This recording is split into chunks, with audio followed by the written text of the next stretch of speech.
Welcome to Life Talk. Life Talk is a weekly podcast specifically designed to provide helpful insights, timely tools, and inspirational ideas that lift, encourage, and challenge. This week's podcast is an excerpt taken from the book entitled In the Footsteps of the Few, The Power of a Principled Life. We don't live very robust lives. As Christians, we subtly fall into behaviors and patterns that are diminishing, ineffectual, and compromised. These are embraced by a secular culture that delights in undermining the Christian narrative in the larger culture.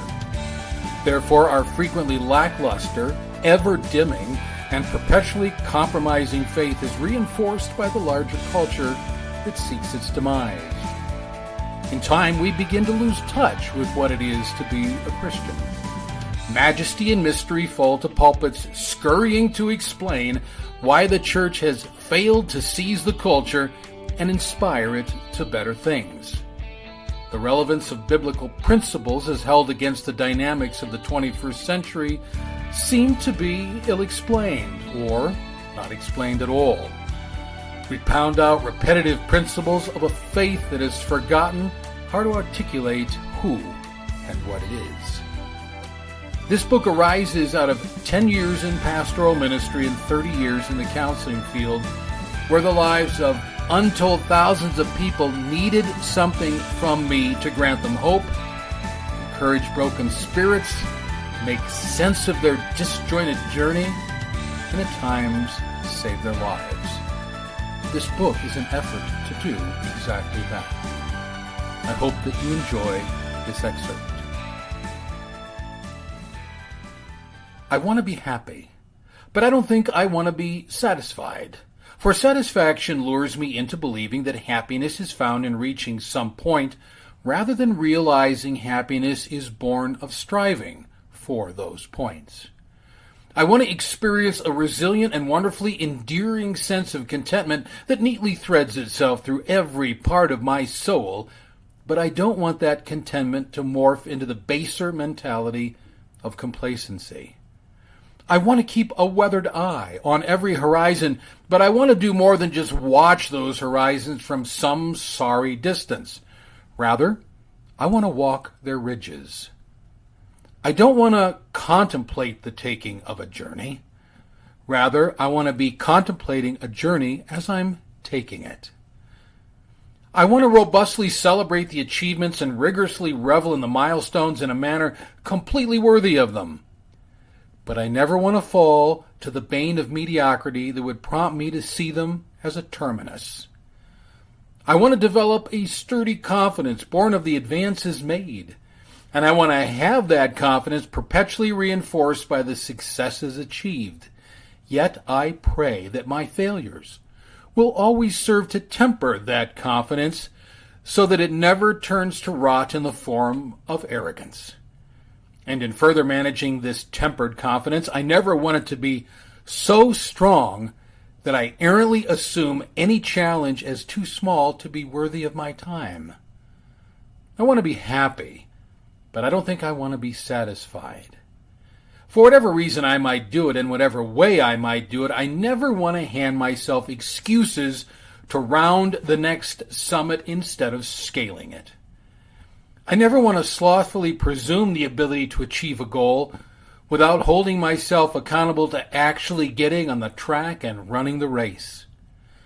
And I suppose worst of all, I never want to scan my assorted array of trophies, whether they are numerous or few, and in the scanning embrace some languid sense born of complacency that somehow it is done, and that I can hang up my hat, when in reality life is never done, and no hat is really ever hung. Laziness is humanity domesticated to its own destruction. Mediocrity is life pent up in the very ironclad cages that we create out of the misguided notion that an adventure is a product of those misty-eyed idealists who expend their lives chasing dreams too elusive to catch.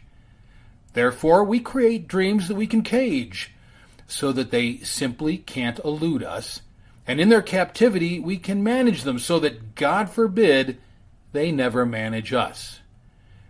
And what we forget is that a dream caged is nothing more than an anemic, pasty white wish that is always in the process of dying in whatever cage it happens to find itself.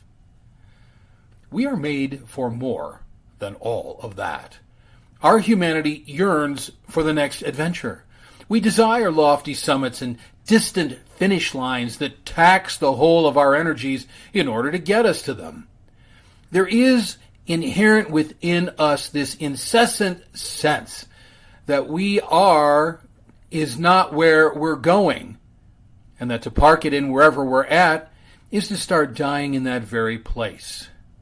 There is some fixed notion in our psyche and some incessant voice in our souls that will not be silenced and cannot be appeased by lesser agendas. These call us out, despite the many ways that we work to silence them. And in the calling out, they call us out. Sadly, in light of the calling, we too often surrender to fear and we sell out to apathy. We foolishly peddle our resources and pawn off our talents to lesser things so that we can hold up some small, pithy achievement to offset the gnawing guilt we experience over bypassing the greater achievements that were our calling before we were called away. We can't show up empty-handed, for that would work against our efforts to squelch the already suppressed voice of passion. Yet, unless we set our sights on higher things, we will always be empty-hearted. For blind obedience to fear and the steady ingestion of apathy leaves everything it touches empty. And I would propose that emptiness of this sort is the bedfellow of death itself. Therefore, we achieve something because we must. And at times we dress up those somethings so that they don't look half bad. But too often our achievements are an insidious effort to sedate our passion for those things and render it appeased. They're the anemic manifestation of our fears, a groveling byproduct of our lackluster vision, and a response to the snide voice of mediocrity that heralds passion as the fool's errand. Passion is not fooled, even though we are fooled by the belief that we somehow fooled it. To numb passion is not to diminish its power. Rather, it is to diminish our sense of its power. In doing so, we stepped down instead of stepping up. We swapped mountains for back alleys and dramatic vistas for fading fences. And these realities create a grinding angst within us that will not be soothed by anything but heeding the call from which we've run. As obvious as it may sound, the first thing that we need to do is decide to do something. Without the decision to do something, anything and everything is only an idea. An idea, regardless of how ingenious or bold, changes nothing until it is birthed as a reality. The greatest ideas will only tickle our imagination, but they won't fire it until they're released. They will nudge us, but they won't force us to jump. They will call, but they won't beg. To do something is to decide to be disciplined. It's a decision to take a step rather than toy with ideas. It is a choice to move from the non-committal ease of playing out various scenarios in our head to grabbing one of them by the throat and acting on it. It is not based on cost, for the greatest cost of all is not stepping out. And it is the sad reality that most of our ideas die without ever having been birthed as realities because we chose to do everything but step. An idea as only an idea and nothing more than an idea is safe. As ideas and ideas only, they're manageable. They're domesticated. They're leashed. We hold them within the sad confines of our minds and our imaginations, toying with them as time permits, and returning them to those confines when it does not.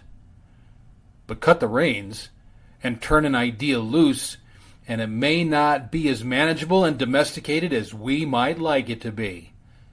So, are we brave enough for the ride that is certain to ensue? An idea that is given legs is one of the most dangerous things imaginable, but it is also one of the most exciting things possible. An idea running at full stride is wildly frightening in a manner that unleashes something that was never supposed to be unleashed. It is not about throwing caution to the wind, as some might think. Rather, it's about stepping into the wind and being swept up by it while wisely holding caution as we do. It's about understanding that wisdom is not held hostage to safety.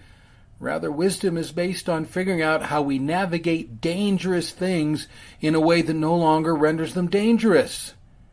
And as such, are we going to choose to be brave? Unleash your ideas and things will never be the same. Guaranteed. Things will change when great ideas are unleashed because they can't help but change. What is will become the stuff of history that will lay beyond our ability to ever reclaim again. Our ideas are the stuff of the future. They are never home in the present, for the present is only the thing that launches them, not the thing that cultivates them. If our lives have been expended in the acquisition of comfort and the cultivation of familiarity, our future is our now, and no idea can sufficiently grow in that. While the degree of success rests on the magnitude of the idea being released, the greater degree to which it will be successful is the degree to which we unleash it. And if we prefer familiarity and the comfort that it engenders, we will never truly let an idea loose. Or we may well attempt to cram it back into the confines we released it from after we've unleashed it. At best, the ideas are hamstrung.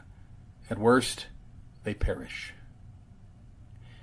If you've decided that you want to do something, if you're sufficiently brave to do it, and if you're willing to go past familiarity and comfort in the pursuit of it, then get the resources that you need to make it happen. Real resources. This is not about thin and pasty resources, nor is it about material that has been worn thin. It's not about sugary sweet notions or trite sayings that are fun and fanciful but are shallow and porous. Rather, this is about finding bold, honest, timely, daring, frank, deep, and brisk material that will thrust you out beyond the confines you saw as the terminus of your dreams. Find resources that are unforgiving in helping you grow, reliable in content, proven in substance, and thick with wisdom. Learn from trusted people who have been there and back, who have likewise taken other people there and back. Grab these resources, let them grab you, and then rigorously apply them without delay or excuse. When you do, you will start the process of placing yourself in a position to begin heeding the call of great things. Thanks for joining us today. You will discover in the footsteps of the few the power of a principled life, as well as all of my books on Amazon, Barnes & Noble, or wherever books are sold. It is my hope that you find these books as meaningful and restorative in your life.